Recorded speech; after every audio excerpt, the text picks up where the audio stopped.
بسم اللہ الرحمن الرحیم بسم اللہ الرحمن الرحیم ان الحمد للہ تعالی نحمده ونستعینه ونستغفره ونعوذ باللہ من شرور انفسنا ومن سیئات اعمالنا من يهده الله فلا مضل له ومن يضلل فلا هادي له وأشهد أن لا إله إلا الله وحده لا شريك له وأشهد أن محمدا عبده ورسوله صلى الله عليه وعلى آله وصحبه أجمعين أما بعد. برادران اسلام، آج اس مختصر وقت میں ہمارے اس درس کا عنوان ہے قرآن کریم کی ایک آیت کریمہ کی تفسیر. اللہ تعالیٰ سے دعا ہے، التجا ہے، الہ العالمین ہم سب اہل اسلام کو حق کو سمجھنے کی، حق پر ایمان و عمل کی توفیق عطا فرما. اللہ تعالیٰ نے سورۃ البقرہ آیت نمبر 137 میں ارشاد فرمایا فَإِنْ آمَنُوا بِمِثْلِ مَا آمَنْتُمْ بِهِ فَقَدِ اهْتَدَوْا. اگر یہ ایمان لائیں اس طرح، اس چیز کے ساتھ جس طرح کہ تم ایمان لائے ہو، تو یہ لوگ ہدایت یافتہ ہیں. یہاں اللہ تعالیٰ نے صحابہ کرام کے ایمان کو بطور نمونہ کسوٹی بیان کیا ہے کہ اس دور کے لوگ یا اس دور کے لوگ یا آنے والے دیگر تمام لوگ ایمان لائیں جس طرح صحابہ کرام ایمان لائے، جس چیز کے ساتھ وہ ایمان لائے ویسے ہی لوگ ایمان لائیں تو لوگ ہدایت یافتہ قرار پائیں گے. کیونکہ اس آیت کریمہ سے پہلے جو گزشتہ آیت ہے، آیت نمبر 136، جس کی ابتدا میں رب الجلال تقدس و تعالی نے جمع کا صیغہ استعمال کرتے ہوئے نبی علیہ السلام اور آپ کے صحابہ کو، آپ کی امت کو حکم دیتے ہوئے ارشاد فرمایا قولو، آپ اس بات کو بیان کر دیں، اعلان کر دیں، کہہ دیں، اکیلے نہیں، سب اجتماعی طور پر آپ علیہ السلام اور آپ کی یہ سب امتی جو آپ کے ساتھ ہیں اور قیامت تک آنے والے تمام وہ لوگ جو اس پاکیزہ جماعت کے نقش قدم پر چلنے والے، ان کے منہج پر چلنے والے، وہ سب اس بات کا اعلان کریں، سب اس بات کا اقرار و اعتراف کریں. یہاں میں ایک بات بتلاتا چلوں تو فائدے سے انشاءاللہ خالی نہیں ہوگی، وہ یہ کہ یہاں اس آیت کریمہ میں اس بات کے اعلان کا حکم ہے نبی علیہ السلام کو اور آپ کی امت کو، اور آپ کی امت میں سب سے پہلے مخاطب نبی علیہ السلام کے ساتھ صحابہ کرام ہیں. کون ہے؟ صحابہ کرام ہے. کیونکہ اللہ تعالیٰ اگر اپنے پیغمبر کو جہاں اکیلے مخاطب کرتا ہے تو وہاں اس طرح یہ لفظ استعمال فرماتا ہے جل وعلا، قل، آپ کہہ دیجئے، آپ اعلان کر دیجئے، آپ بتلا دیجئے، خبر دے دیجئے. لیکن یہاں رب ذوالجلال تقدس و تعالی نے جمع کا صیغہ استعمال کیا ہے. اس میں نبی علیہ السلام اور آپ کی امت اور امت میں سب سے سرفہرست صحابہ کرام شامل ہیں، مخاطب ہیں. رب اعلان کروا رہا ہے کس بات کا؟ قولو، کہہ دو، اعلان کر دو، آمنا، ہم ایمان لائے ہیں، ہم ایمان لائے ہیں. یاد رکھیں کہ ایمان 3 چیزوں کا مجموعہ ہے: زبان سے اقرار، دل سے تصدیق اور عمل سے اظہار. یہاں رب ذوالجلال تقدس و تعالی نے فقط خالی کلمہ ایمان استعمال کیا ہے، تو اس میں ایمان اور اسلام اور عمل صالح ہر چیز شامل ہے، ہر چیز داخل ہے. یاد رکھیں کہ جہاں اسلام اور ایمان ایک ساتھ ذکر ہوں گے تو وہاں مراد ایمان سے کیا ہوگا کہ دل کے اقرار و تصدیق کے ساتھ ساتھ ان تمام امور پر ایمان لایا جائے جن پر ایمان لانے کا اللہ اور اس کے رسول نے حکم دیا ہے. اور اسلام سے مراد کیا ہوگا؟ وہ تمام اعمال صالحہ جن کا تعلق ظاہر سے ہے۔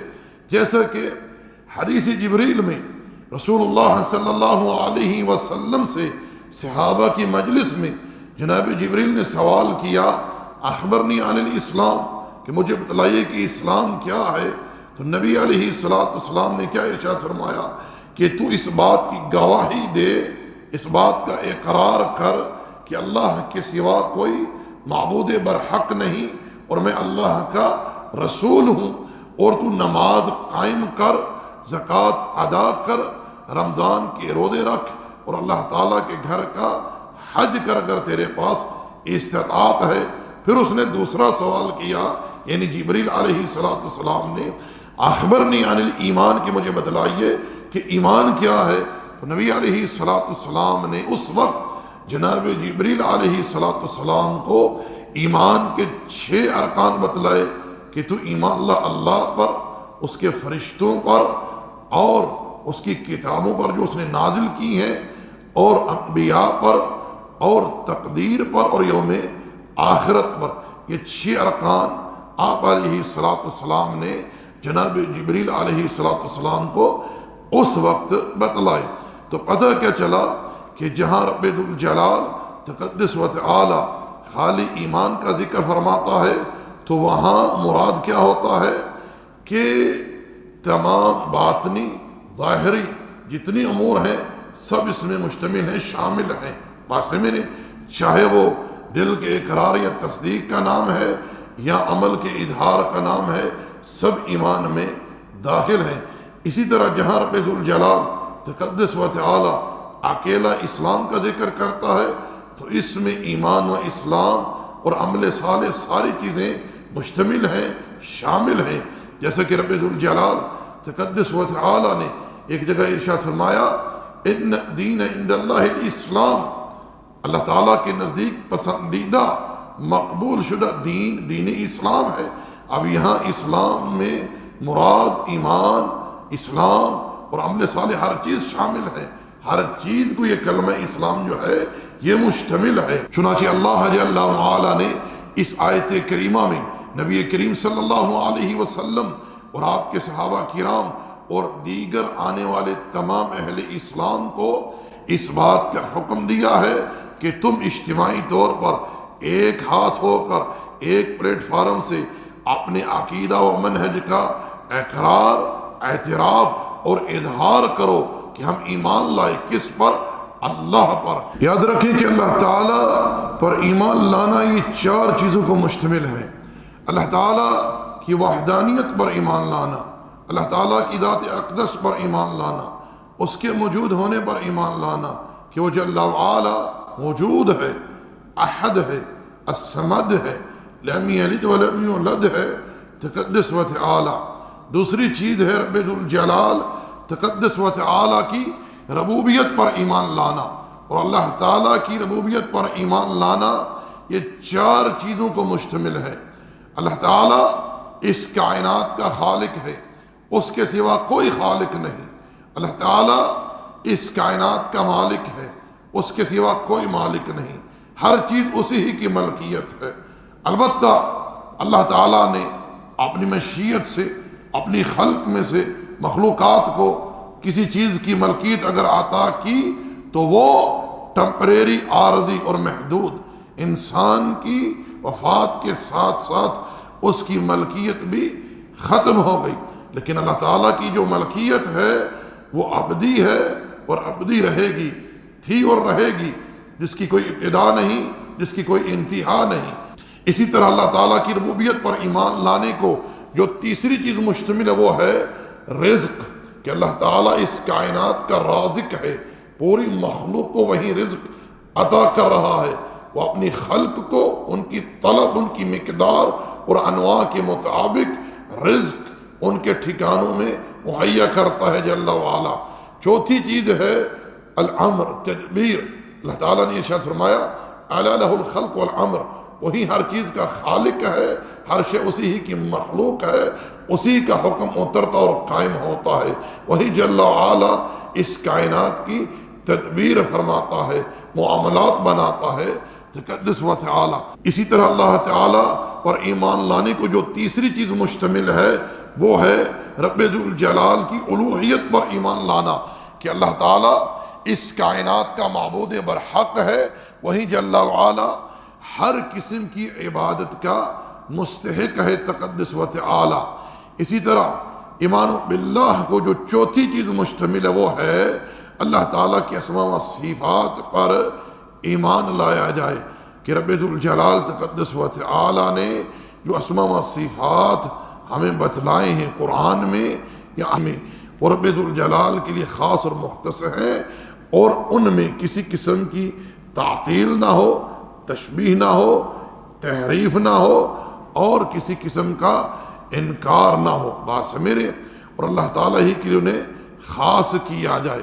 تو یہ چار چیزیں شامل ہیں کس چیز کو؟ ایمان باللہ کو۔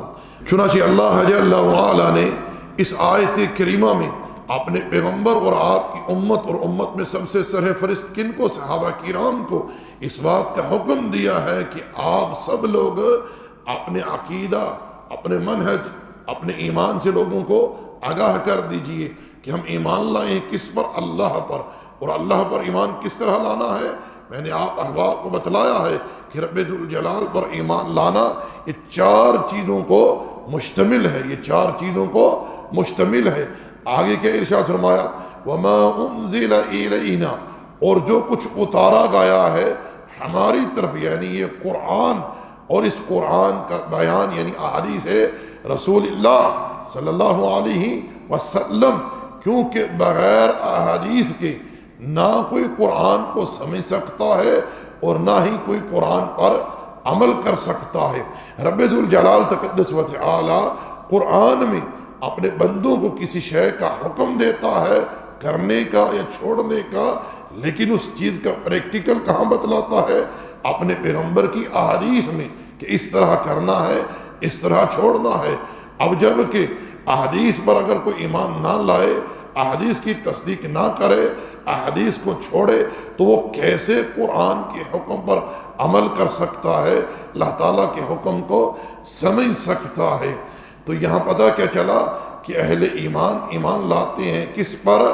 اللہ پر، اور جو کچھ رب نے اتارا ہے اس قرآن پر، احادیث رسول اللہ صلی اللہ علیہ وسلم پر۔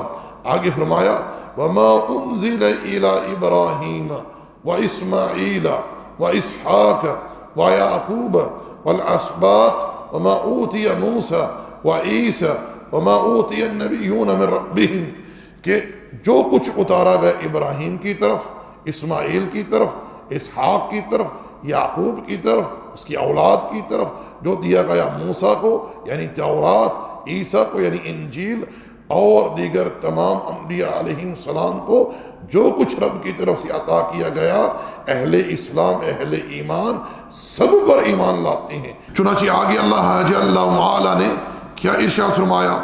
لا نفرق بین احد منہم، اور وہ انبیاء کے درمیان تفریق نہیں کرتے۔ آپ لوگ جانتے ہیں یہاں تفریق سے مراد کیا ہے؟ یہاں تفریق سے مراد یہ ہے کہ ایک انسان یہ کہتا ہے کہ میں مسلمان ہوں، میں محمد صلی اللہ علیہ وسلم کو ماننے والا ہوں، آپ پر ایمان لانے والا ہوں، لیکن میں انبیاء سابقین میں سے کسی کو نہیں مانتا، یا انبیاء سابقین میں سے کسی کی نبوت کا، رسالت کا، یا ان پر جو کچھ اتارا گیا اس کا انکار کرے، تو سمجھ لیجئے کہ یہ انبیاء کے درمیان تفریق کر رہا ہے۔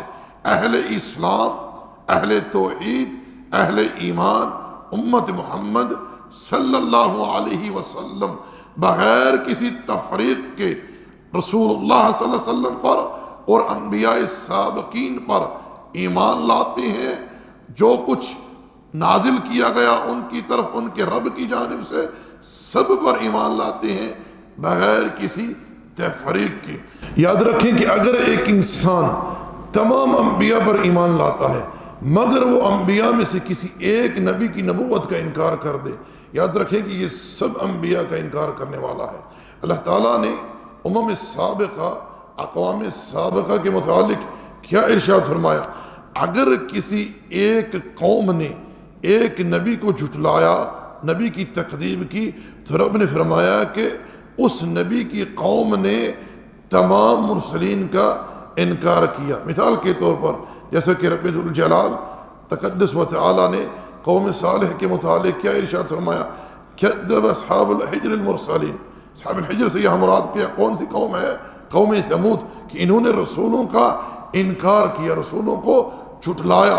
یہاں یہ بات اچھی طرح سمجھ لیں کہ ایک نبی کا انکار کرنے والا تمام انبیاء کا انکار کرنے والا ہے۔ رب ذوالجلال تقدس و تعالی یہاں اس آیت کریمہ میں اہل کتاب کو درس دے رہا ہے، تعلیم دے رہا ہے کہ دیکھو ایمان لاؤ تمام انبیاء پر اور جو کچھ ان پر اتارا گیا ہے۔ یہ نہ کہو ہم تو موسیٰ علیہ السلام کے ماننے والے ہیں، ہم عیسیٰ کو نہیں مانیں گے۔ یہ نہ کہو کہ ہم عیسیٰ کو ماننے والے ہیں، ہم محمد صلی اللہ علیہ وسلم کو نہیں مانیں گے۔